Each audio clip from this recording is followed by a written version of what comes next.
Good evening, everybody. Thank you for joining us. Another one of our Safer at Home series. I had a momentary glitch there with my PowerPoint. All of a sudden, I couldn't stop the share. So trying to let people in. Like, what's going on here? Thank you for allowing me that moment of anxiety. Before we get started tonight, a couple of things.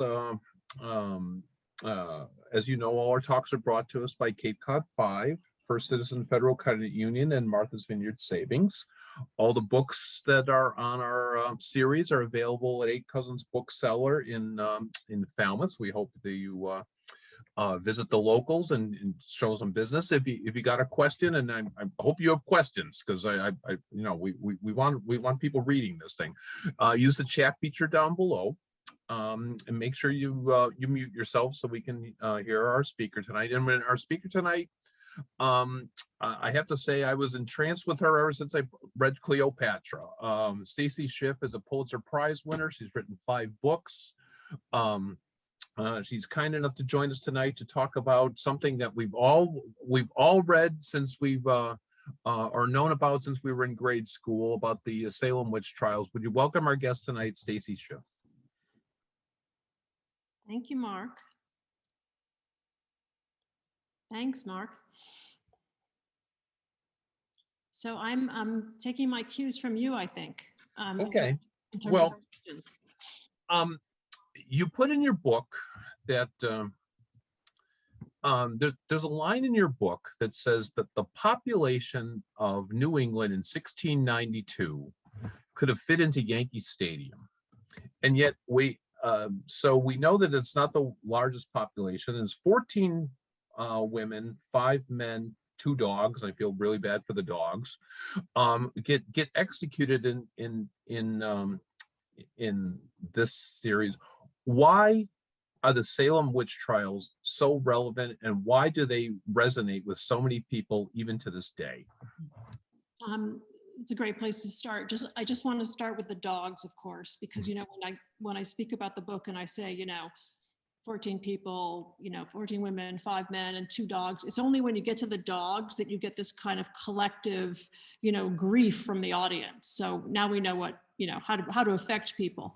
I think it's a lot of reasons. I think witchcraft generally has staying power in all of our imaginations. I think it's something that by which we are all fascinated, whether we believe it exists or fails to exist. How a highly rational, in this case, highly literate people could have found themselves so deluded and taking what we consider today to be such a left turn into injustice continues to fascinate. It's pretty much hardwired into our DNA. I mean, the Salem witch trials is that sort of stop between the early years, and if you don't stop anywhere else between the early years and the Civil War, you stop in Salem for 1692. I think it tallies on some level with our sense of these benighted people from whom we descend. And I think Hawthorne and Arthur Miller have a great deal to do with it. I think we all come up against the Salem witch trials when we are adolescents. It's very much a story about adolescence on every level, on the colonial level, on the level of the girls who are originally afflicted by witchcraft. The whole story is really about coming to terms with autonomy. And I think we come to terms with it at an age when we are coming into our own. And it just kind of gets into the drinking water at that point. I think most of us either read or starred in the Crucible in high school. I didn't, which is perhaps my excuse for having spent 5 years writing a book about it. You mentioned about the Puritans, and you said something like they were the most educated people of that time, in history up to that period of time. But you got a line in there. The Puritans were a crazy quilt of erudition and superstition. And then talk about basically that medicine almost equaled witchcraft, that religion equaled superstition. Talk about the Puritans and the people that basically make up this book. Well, one of the reasons that you can have such a full-scale embrace of a single concept like this is that you have a very homogeneous population. So obviously the population of Massachusetts in the 17th century is almost entirely composed of Puritans, or at least of people who are attending Puritan worship. They have all read the same books and heard the same kinds of sermons, and much of which begins to surface when you look closely at the Salem testimony, in fact. But because of that, because of the fact that you are talking about, deep-seated faith and a very book-oriented population, you have an immensely literate population. It's probably the most literate population in the world until that time, for better or worse. So you have, first of all, a full-scale embrace of books, and you also have an immensely erudite ministry. And much of what will happen in 1692, much of what will be heard in the courtroom, and much of the advice which will be given to the court is given to it by a couple of ministers who've essentially read every book in creation until this moment. I mean, many people, I think, have said if Cotton Mather had a smaller library, there may have been fewer difficulties that year. These are people who've really made the rounds of the literature. And in fact, the only literature that's really, well, there are two pieces of literature that are not available in the colony at that point. There isn't a copy of Shakespeare yet. There won't be for many years. There are no copies of books that are skeptical of witchcraft. And so what you have at this point is a moment in time where most of Europe has released itself from the spell of witchcraft, is no longer prosecuting witches. And New England is still stubbornly stuck in the past. And that is partly because the ministry has stood as a sort of firewall between it and what we would consider more enlightened literature. Is Salem and the surrounding towns, are they kind of at a crossroads between coming out of the medieval period and entering the Enlightenment? Is that a fair juxtaposition of time, or is... I'm not sure you can say that. I think you can say that after Salem, after the witch trials, the church will, of necessity, release its hold a little bit. The church will have been undermined by what it allowed to happen, or what it didn't prevent in any case in 1692. So there is a certain, there's a certain worldliness, or at least a certain amount of fresh air that will creep into New England after the trials. Obviously, there has been a tremendous amount of back and forthing about tolerance and about freedom of worship. And the trials will certainly put this whole concept of a monolithic religion on trial itself. Friend Mary Fran, you want to unmute yourself on this one? Because she's got a question about religion. So I'll defer to our friend Mary Fran Buckley. So well,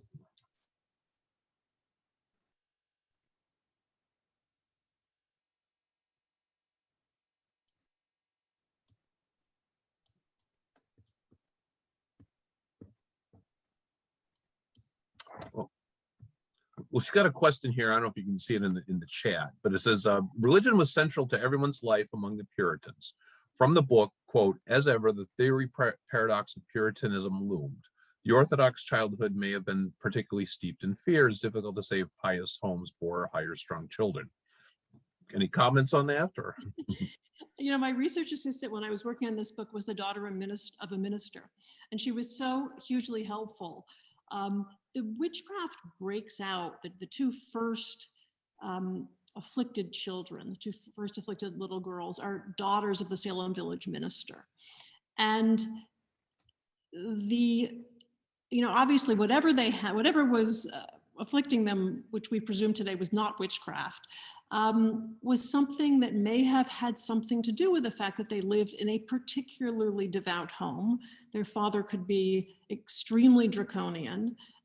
He was under fire from the community. He was very much at odds with the community, and a very unforgiving man who, at this moment, it's January, or February, it's the end of a very, very cold winter. He's been arguing with his parishioners about deliveries of firewood. So this whole idea that the house could go cold at any moment, the feeling of being under an onslaught of disgruntled congregants must have been very real to the girls. I mean, there would have been people tramping in and out of the house to discuss and presumably argue with their father.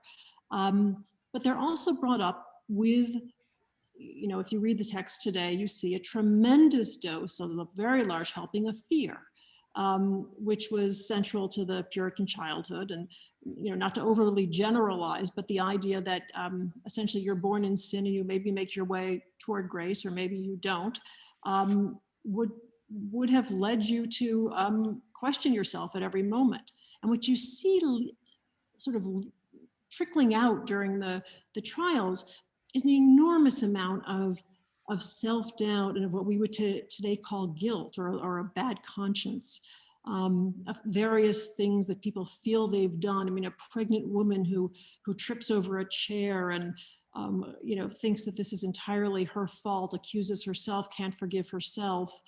People who think they're in communion with the devil because they have done something that they consider unforgivable, or whose child has fallen, someone whose child has fallen ill, who blames herself. And all of that is part and parcel of this enormous helping of guilt that, or what I am calling guilt, this enormous helping of damnation that one is carrying around with one, having read the text that these girls would have been reading in their early years. Okay. My pal Lauren's got a question here. Most Puritans, as stated in the book, quoted religion when it comes to normal day life or any issues that arose in the village. Were the trials a way of the girls to scapegoat their deep-seated religious community to have their own say and earn respect of the religious male-dominated world?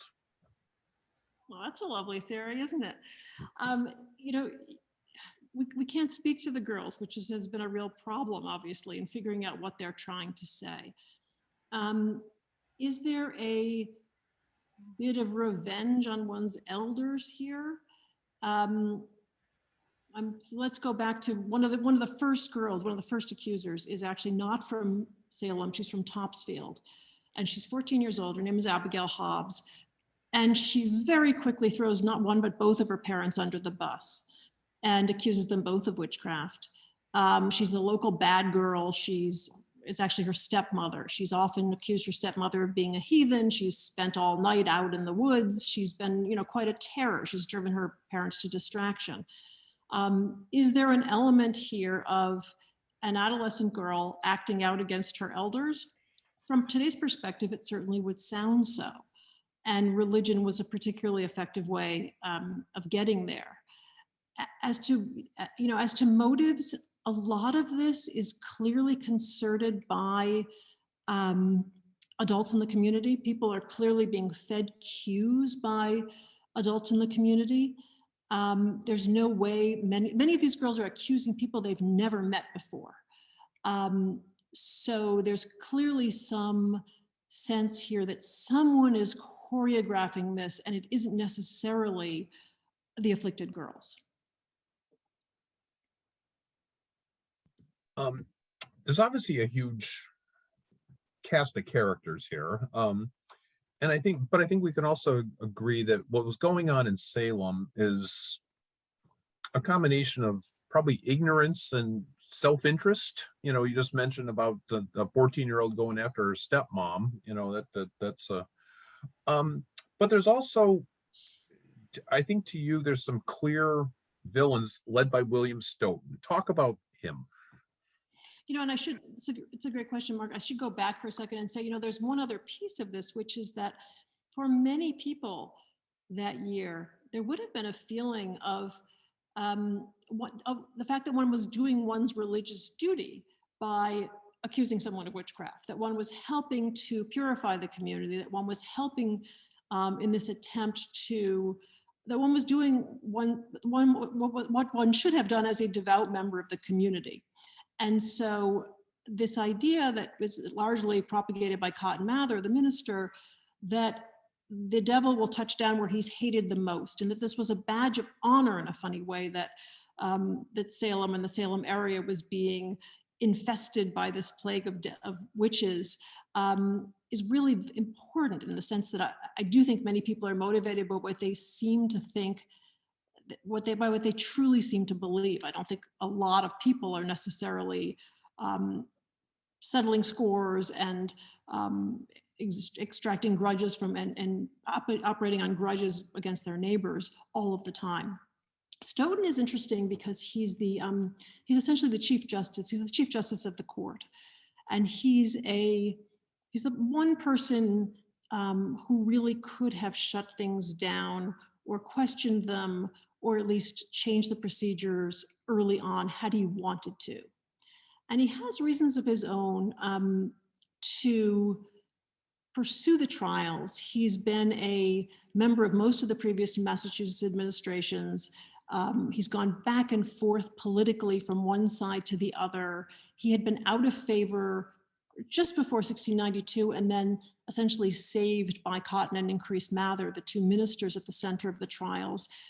And it is at this sort of politically fraught moment, which we can talk about for a minute, it is his need and desire to prove Massachusetts to have a law and order government. So it is in his best interest essentially to prosecute as effectively and as vigorously as possible. And I guess that's the thing that also I should mention.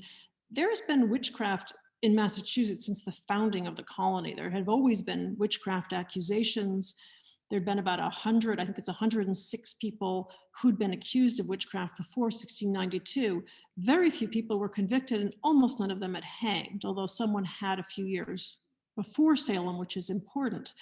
But it's not so much the outbreak of witchcraft that year that's shocking. What's shocking is the prosecution of it. And that's where Stoughton comes in, because it is largely he who is driving the court, even toward the end of the year, when other people have begun to express doubts and begun to suggest that perhaps the court isn't proceeding according to the best legal practices. Stoughton is absolutely adamant, and he finally, when the witchcraft court is shut down in the fall, he will storm off the court, furious to have he says we were on the verge of getting rid of these people, and he'll storm off the court, still convinced that he was on the side of the angels. Marianne asked a question: were these kind of visions happening in other parts of the colonies in the world at the time, or is this a localized phenomenon? It's largely a localized phenomenon. There is a bit of witchcraft in the other colonies. I'm afraid New England takes the crown in terms of the intensity of belief in witchcraft. It really is a biblical construct, and that took me a while when I was working on the book. It took me a while to realize that I had to explain what a 17th century New England villager meant when he or she talked about witchcraft. Because really this is a biblical construct. This isn't the Wizard of Oz. This isn't a Harry Potter kind of witch. This is really a witch that has walked out of the Bible, a fundamentalist belief. And that is really so much part and parcel of the Puritan texts and the parts of England from which the Massachusetts settlers come. And so they bring with them to New England, and this is a slight digression, but permit me because it's sort of interesting here. They bring with them to New England essentially the Anglo-Saxon witch, but with a few variations. And the few variations are added thanks to Cotton Mather, who at this moment is the great hope of the New England ministry. He's 29 years old. He's published a few books and will go on to publish countless others.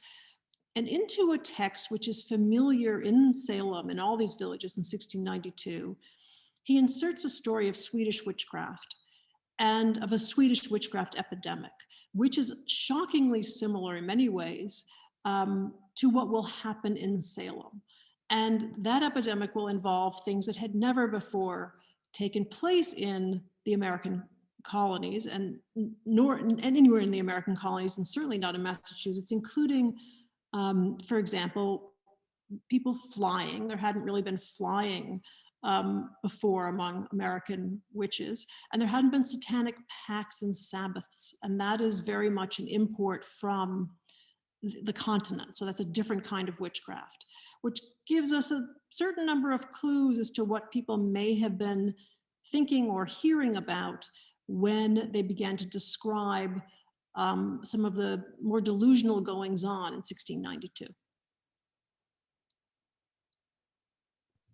Regarding, you just mentioned Cotton Mather. You have Increased Mather, you have Cotton Mather, a lot of reference to them. But as a father and son, there's clearly at odds with each other over witchcraft. Their beliefs are not the same. Talk about that. And obviously, one of another minister, Samuel Parris, it's his writings that you reference. Is his daughter and niece are the primary accusers. Obviously, religion and the ministry was important here. Talk about them, but in Increased Mather, Samuel Parris, talk about them. The ministry is hugely important in every possible way. From the very basic, I'm thinking about one of the 16-year-old girls, an Andover blacksmith's daughter, who at one point is accused of witchcraft, and she is escorted to her deposition with by her stepbrother on horseback, who's basically telling her the entire way as they make their way to her arraignment, who's basically saying to her, "You're a witch, you know you're a witch." And she gets there and her minister is there, and she's essentially seated between her minister and her stepbrother, and they're both saying to her, "You're a witch, we know you're a witch." And you can understand how, especially for a child, to be told this by a figure of authority would be pretty much convincing. And when you get to the question of why were there so many confessions, many of these confessions come because people have been in close quarters with or discussing things with their ministers who are able to convince them that, in fact, witchcraft is at work. Cotton Mather and Increased Mather are endlessly fascinating to me. Increased Mather, the father, who's in his 50s, is the president of Harvard at this point and is the senior most intellectual in New England. Cotton is, as I've said, his immensely brilliant and charismatic son. The two of them are all over this. This plays to everything that they've studied. That for their own reasons, and that's largely Cotton Mather, which I'll talk about in a second, they very much embrace this outbreak of witchcraft. Cotton Mather will weigh in several times in the course of these months, each time with a sort of ambivalent statement, a statement that will begin with, he's asked several times by the justices. And I should say, by the way, no one on the court is a trained lawyer, because there was no such thing in New England at the time. But the justices will ask him to weigh in. And he will, at each point, deliver a statement that essentially begins with the idea that one should proceed in these cases with exquisite caution, and end by the end of his statement with, "And I feel that you should go ahead with vigorous prosecution." Each one of these statements comes with a nevertheless, essentially. So he's very much unclear, and he's very much kind of two minds about how this should go. But for his own reasons, he's very intent on this being prosecuted. And after the trials have ended, after Stoughton has stalked off the court, after the idea has been largely discredited, in a private communication, Cotton Mather will write that he essentially felt this was all for the good of New England, because it had filled the pews and it had awakened the youth of New England, and really nothing had been lost in the process, completely neglecting the lives that may have been, the innocent lives that may have been lost, in fact, in the course of the witchcraft. So for him, this is really a badge of honor. This is really a moment of great piety. And this is a moment for him to star, because he is decoding all of this for much of New England. The father and son will come down on slightly different sides of the issue as the court is desperately asking toward the end of the summer for guidance. And each of them, although there's meant to be a ban on books in the colony at this point, each of them will publish a book. And the books, the father and son books, the Increase and Cotton Mather books, will come down on different sides. And essentially, they will try to pretend that they haven't really come down on different sides of the issue. And Cotton Mather will basically say, I've said that we shouldn't, one of them says, we shouldn't prosecute anyone who's innocent, and the other one says that we should only prosecute the guilty. Isn't that the same thing? So there's a real sort of splitting hairs difference between the two books. But Increase Mather is definitely more conservative about this, more skeptical about some of the court procedures. At one point, one of the two dogs that dies, for example, is killed because it was understood to be diabolically possessed. And Increase Mather will, in his book, argue that that dog could not have been in cahoots with the devil, because had it been so, it wouldn't have died when it was shot. So, I mean, there's an enormous amount of just detailed hair splitting here. But Cod Mather is really the one who will encourage things, who will grease the wheels, who will, in his sort of ambivalent way, urge the court along. I didn't answer your question about Samuel Parris. I'm sorry. He's kind of the junior varsity player here. I mean, he's very much the he's someone who came to the ministry by default. He's a less practiced religious leader. He's not a deep intellectual, and he's really sunk back on his heels when this begins and never entirely recovers. And yet it's also his slave, Tituba, who seems, the larger her stories, the more the town believes. So talk about her. So when the girls start to, when there's a manifestation of what is assumed to be witchcraft, which is essentially quaking and foaming and falling into trances and emitting these terrific cries, it will be some time before Samuel Parris will pursue the idea that this is actually witchcraft.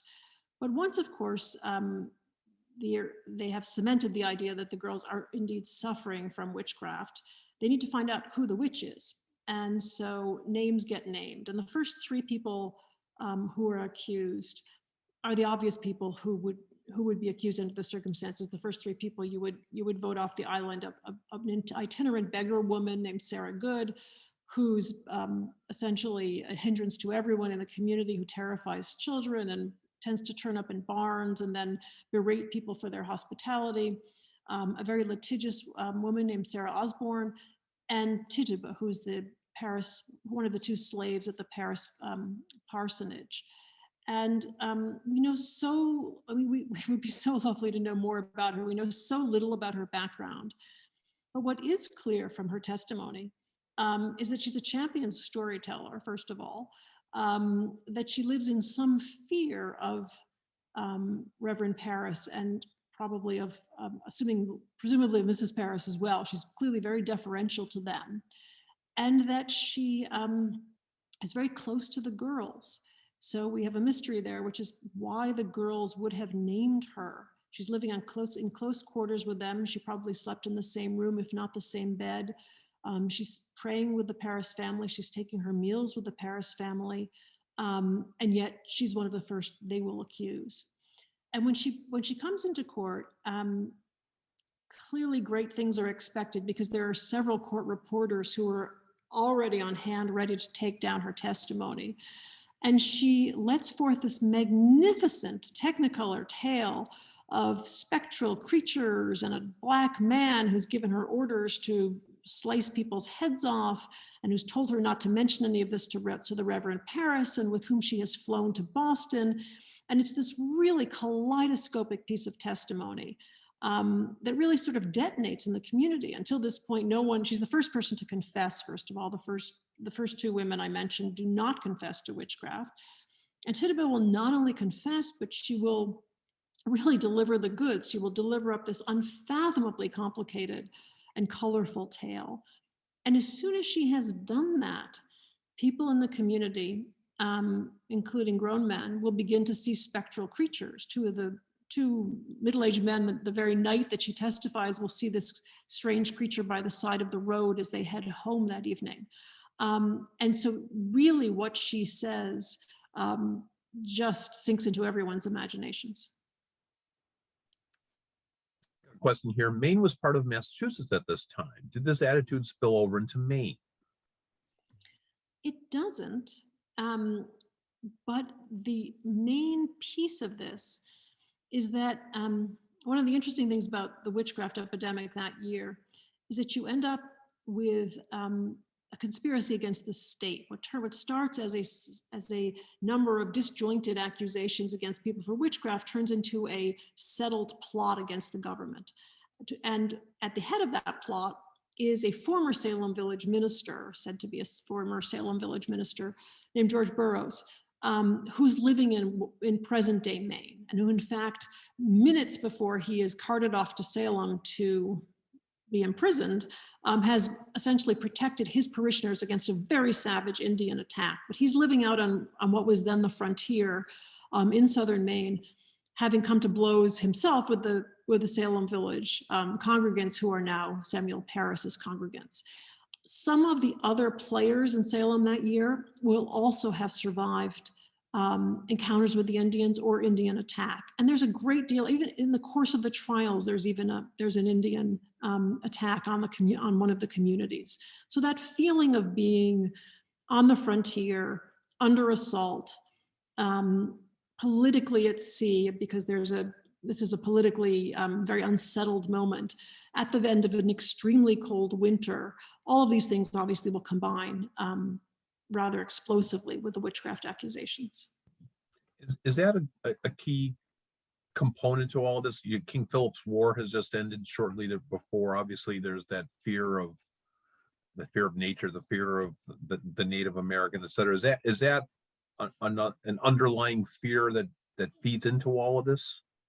I think there are two fears, and I'm not sure we can qualify which is greater than the other.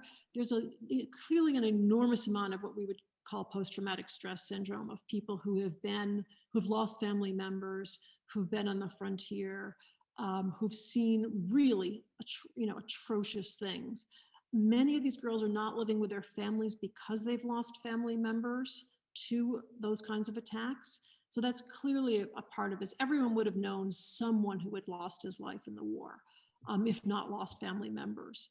And then you have that, you have the political scene, which I think is an equal pressure on the community, in the sense that no one knows at this point who the new governor is going to be, if the Massachusetts charter is going to be revoked, what form of punishment, if any, is going to be delivered for the fact that the colonists have essentially deposed their previous governor and sent him sailing back to England.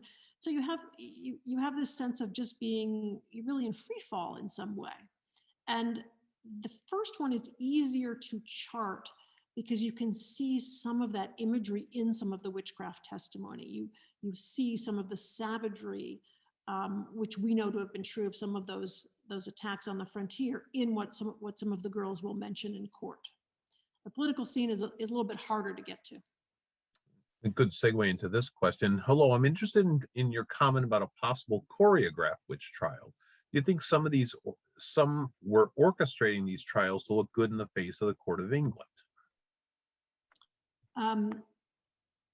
Yes to both. I think there was definitely a sense of broadcasting to London, certainly in Stoughton's mind, and perhaps in the minds of other members of the court. There is definitely a feeling of needing to prove that we can adjudicate our own problems, that we don't need any interfering authorities from abroad, that we are a mature community who know what we're doing, that we're not just a bunch of locals who have no idea no idea of the literature and no idea how to run a court case. In terms of the choreography, there's just no way that you could pull off some of the courtroom antics that the girls managed to pull off without some sense of planning among them.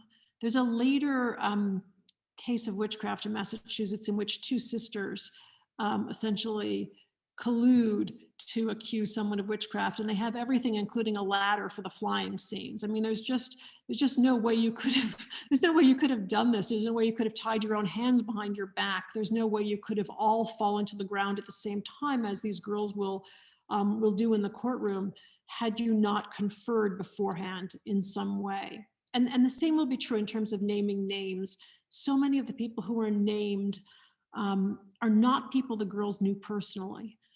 And gossip having been an immensely powerful force in in communities where there were no newspapers. People knew a lot about each other. They knew who had rips in their coats and who had wounds on their thighs, and they knew a great deal of personal information. But they didn't know these people by sight necessarily. So there had to have been some discussion among the girls, or at least among families. Could you comment on John Alden Jr.'s story of being an accuser and an accused during the trial? Alden is one of these people who it's hard to say where the animus against him might have come in. He's one of a small cohort of people who are clearly accused because of being influential or wealthy. And another one of those would be Philip English, who's one of the richest men in Salem town. And in these cases, what's interesting when you look at the women is that many of the women had been accused of witchcraft before. Many of them had been related to people who'd been accused of witchcraft before, which witchcraft was understood to be matrilineal, so that sort of made sense. Many of the women are, and this was endlessly interesting to me, are often very particularly talented at something. They're either readers, or they're women who make particularly good cheese, or they drive a particularly good bargain, or they're very prosperous, or they've had all of their children have miraculously survived. They're women who seem to be gifted in some way. And that sense of animus against people who were in some way successful seems to have played a role with John Alden, certainly. Who comes to the court to clear his name and ends up accused. Alden is doing a lot of business with Indians on the frontier, and there's a suspicion that that is one of the reasons why he finds himself in trouble. That he's somewhat suspect for the fact that he is doing something that may or may not have been smiled upon by the rest of the community.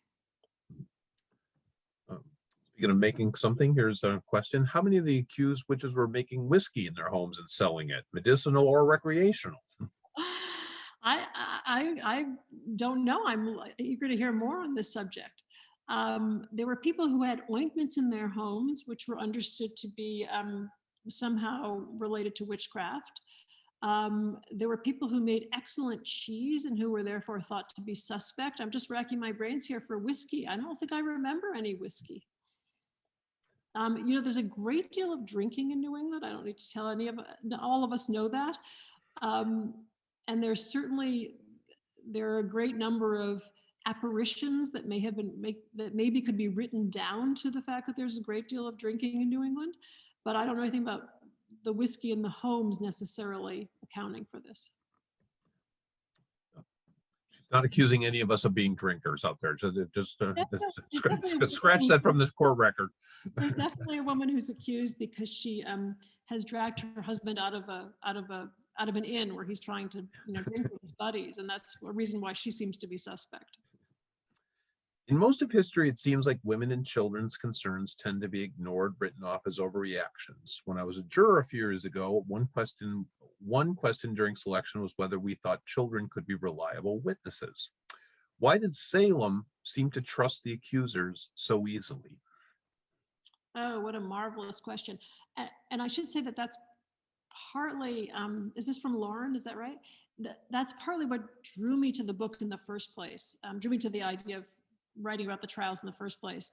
The previous book had been about Cleopatra. I'd been thinking a lot about women's voices and when we listen most intently to women. And when I started thinking about young women, I could only think of two moments in history where really an adolescent female dominates the narrative. One is Joan of Arc, and the other was Salem in 1692.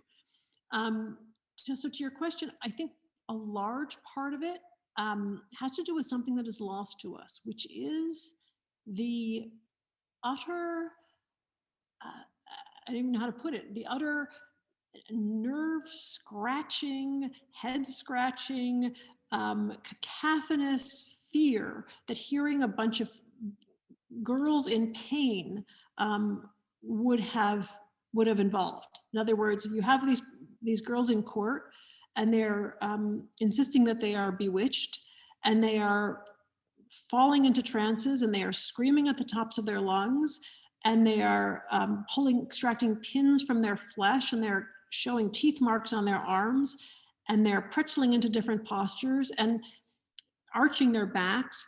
And I think to have looked away from that would have been next to impossible, especially in what we know to have been extremely small, dark, claustrophobic spaces, not only at home, but in the meeting houses where these depositions took place, which is the Salem Village Meeting House is basically 30 by 30. I mean, it's a tiny space. So to be that close up to these clearly tortured young women, I think would have been shocking and horrifying, and it would have been impossible to look away and to fail to believe that they were telling the truth, because something clearly did afflict them. And today we have other words for, today it's conversion disorder or whatever, what used to be known as hysteria, that we would say was causing that kind of distress. But to have witnessed it firsthand, I think would have been insanely moving, and also would have been very hard to look away and to ignore. I also think, to a great extent, what the girls were purveying played into a lot of people's narratives. And it certainly worked for some of the adults in the community. Ann Putnam, who's one of the accusers' father, had a great investment here in moving the trials along. Many members of the court and of the ministry, as we've discussed, had every investment in wanting to see these trials proceed. So everyone had his reasons. There were very many agendas that were on the table here, and the girls in many ways assisted in those agendas. Two of the characters that jumped off the page to me, they were not, I don't know if you call them major characters, and yet I think they were so emblematic of what you were writing about, was John Hawthorne, the Salem magistrate, and Jonathan Corwin, because they both seem to be looking for guilt, that they were going to find guilt no matter what. And was that kind of an underlying current that you found going through this, that we're going to find guilty people if it slays us? I don't think I felt there was a predisposition to guilt. I think it became very hard for some of the reasons we've talked about. I think it became very hard to turn away from the fact that there was clearly something amiss, and that once people began to confess, it was incontrovertible. Once people have confessed, once Tituba even has confessed to witchcraft, it's very hard to sort of upend the narrative. And what will happen at a certain point in the summer, once the witchcraft jumps really from Salem to Andover, the authorities, including the two you just mentioned, know what they're looking for. And when they're deposing people, when they're taking depositions from people, they begin to ask very leading questions. And the result of the very leading questions is a very cohesive narrative. So that by July, August, you start hearing the same stories from everybody. And that reinforces the sense that this really must have happened. So that by the middle of the summer, you don't just have these random acts of witchcraft of someone hurting someone's child. You have this satanic feast where the entire colony might be upended by this crew of diabolical agents who are being led by George Burroughs. And once that happens, I think it's in everyone believes it's in his best interest to pursue this thing, because it seems as if everything is at stake.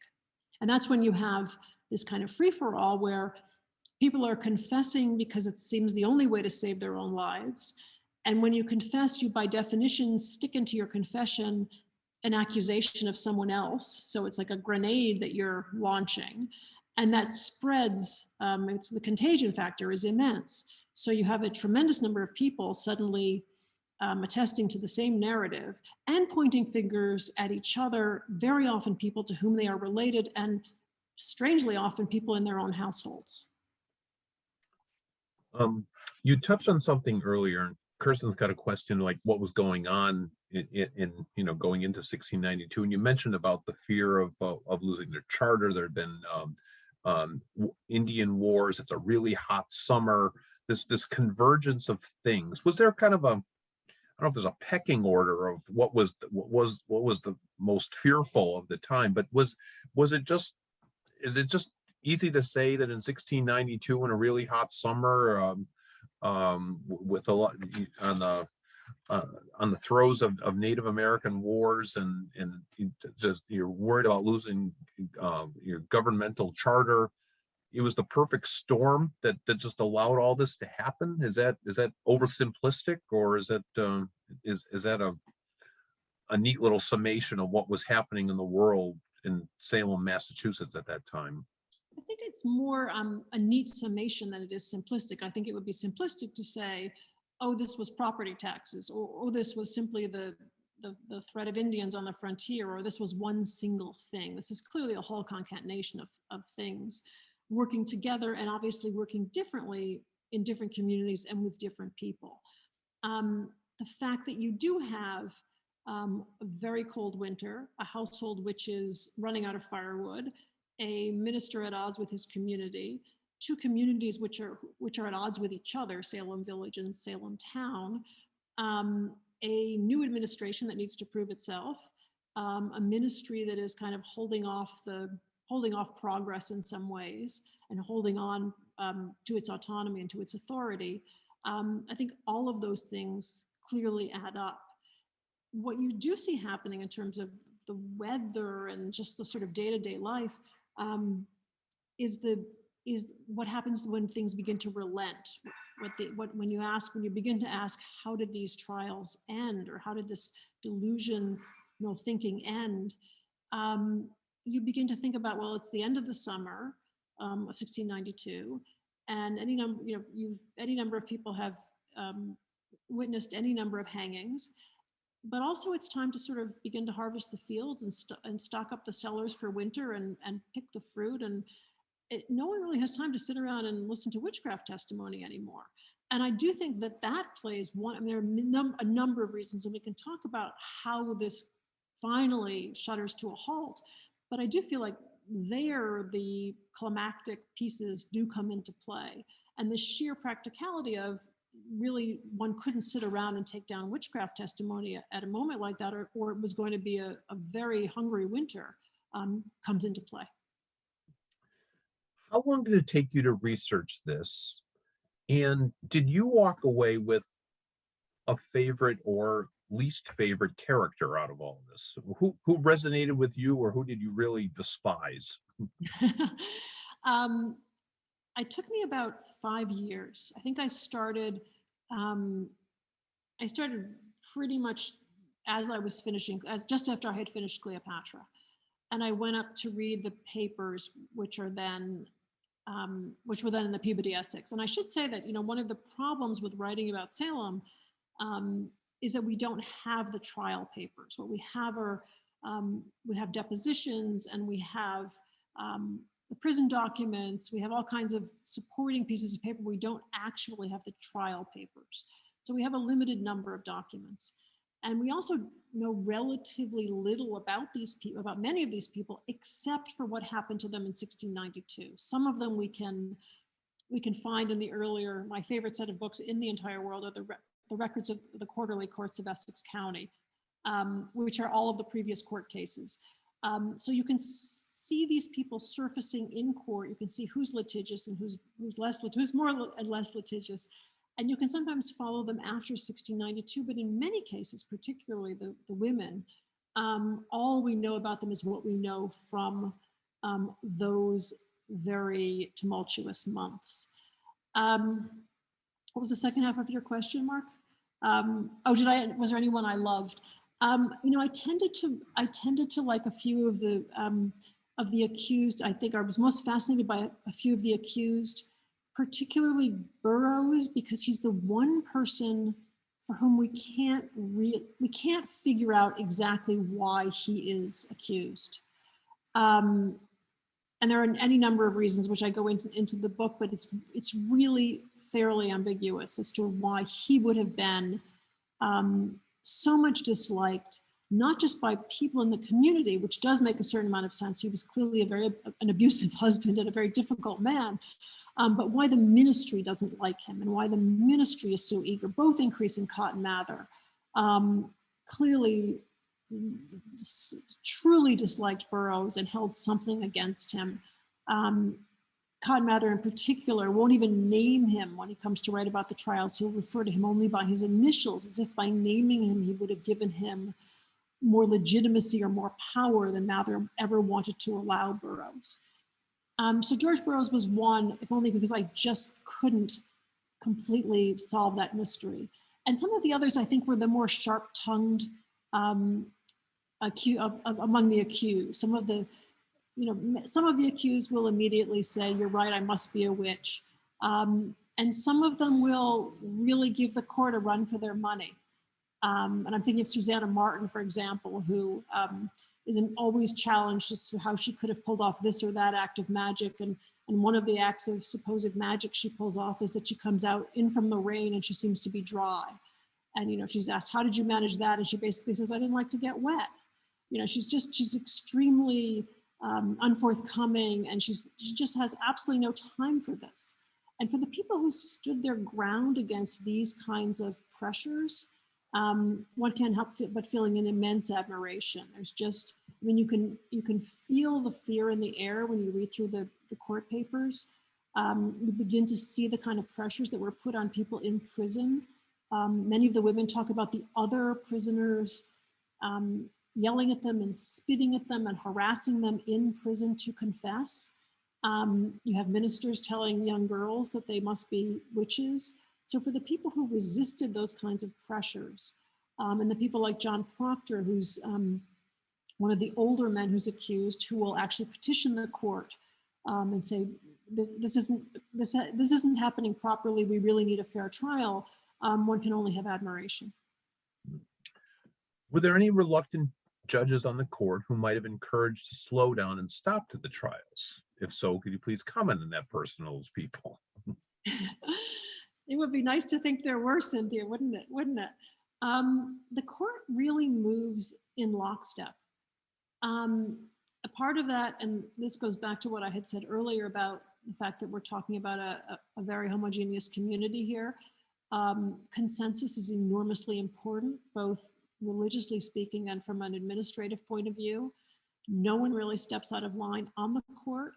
One of the justices late in the day will ask Cotton Mather his opinion, but he doesn't do so personally. He really does so on behalf of all of the justices. And only afterwards will Samuel Sewall, who Samuel Sewall, one of the great members of the court, will years later essentially atone for his sins. Will stand up in meeting and ask and say that he is sorry for what happened that year. It's really interesting to see what happens afterward, because there is a sense that there has been a colossal wipeout. There's a sense of tremendous grief and shame and guilt. And what for the most part happens is that everyone goes quiet. And I've never researched anything where there's such a tremendous, almost collusion little sense of quiet around an event. The books of sermons are excised. The Salem Village ministry book is excised. Correspondences don't have those, or fail to have those months. Local ministers will skip from 1691 to 1693. All kinds of things go missing.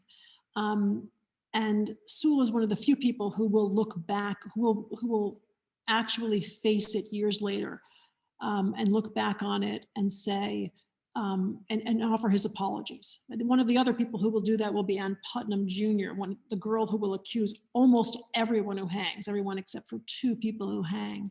And she essentially says, she basically says, the devil made me do it. She basically says she was an instrument in someone else's scheme. And she reminds the meeting that she didn't act alone.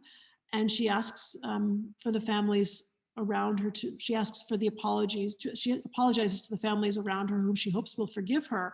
But essentially she writes this down to, this infernal figure who's off in the wings. Are there genealogical records that document the cause of death for the people who were hanged? Oh, wow, Marianne, that's a great question. No, there aren't, to the best of my knowledge. And what's also interesting about the silence is that we know relatively little about the hangings. We have accounts of the hangings in Cotton Mather. We have accounts of the hangings in some of the on some of the court papers. We don't know where people were. We don't know where the hangings took place, which is part of this conspiracy of silence. We don't know where the bodies were buried. There are hints that families were allowed afterward to go back and claim their loved ones and bury them properly, but we don't know any of that for certain.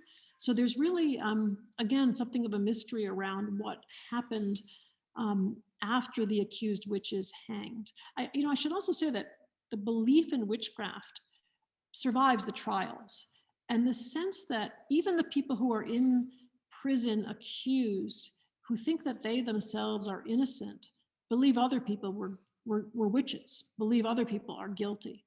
So many people do believe that the people who have hanged, who've been hung, are guilty of witchcraft. And there would have been something of an aversion to going anywhere near those bodies. You started at the top of the hour by referencing Arthur Miller's The Crucible, which, as you said, we've all read. Some of us have played it in high school, that kind of thing. Is for the foreseeable future, we all understand the phrase witch trial. We understand it, McCarthyism, all this kind of thing that went on through our history. Will this always be a touch point in American history? Is this always going to be something that we reference, look back on, analyze? Because we started at that, population of New England could have fit in the Yankee Stadium. It was a total of 19 people and 2 dogs, and yet it's just so it's got such a hold on all of us. That is this always going to be ever thus?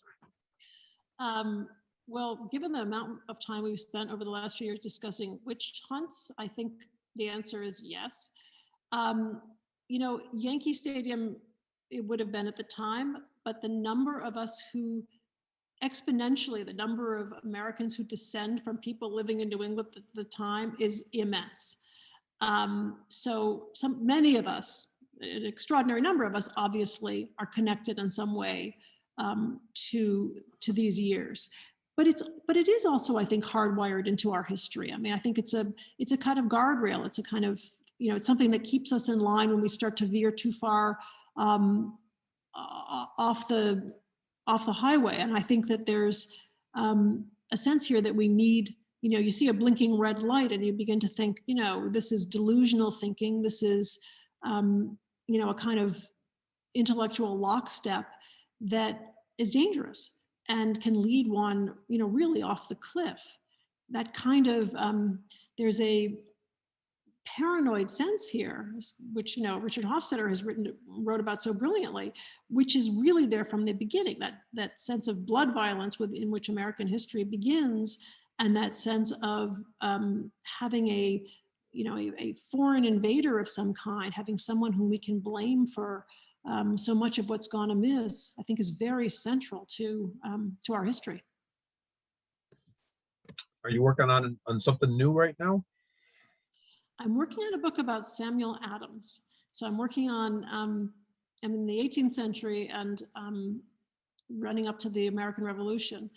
But what's interesting, just because you mentioned it, are the parallels which are often drawn by the Crown officers in Massachusetts at the time with the crazy delusional thinking that's going on, delusional in their minds, in the late 1760s, and the witch trials. They keep saying, things haven't been this crazy. It's like the witch trials all over again. These people are so out of hand. So I think that's the answer to your question about how hardwired it is. Well, I want to thank you for taking the time tonight. This has been great. It's been a real pleasure to meet you and have you take questions. So Thank you so very much for doing this. Good luck on the Samuel Adams project. I don't think you'll need luck. I think it's going to be great. So It's always thanks for taking the time. Thank you, and thank you all for the wonderful questions. All right. Thank you, everybody. Take care. Thanks. Yeah.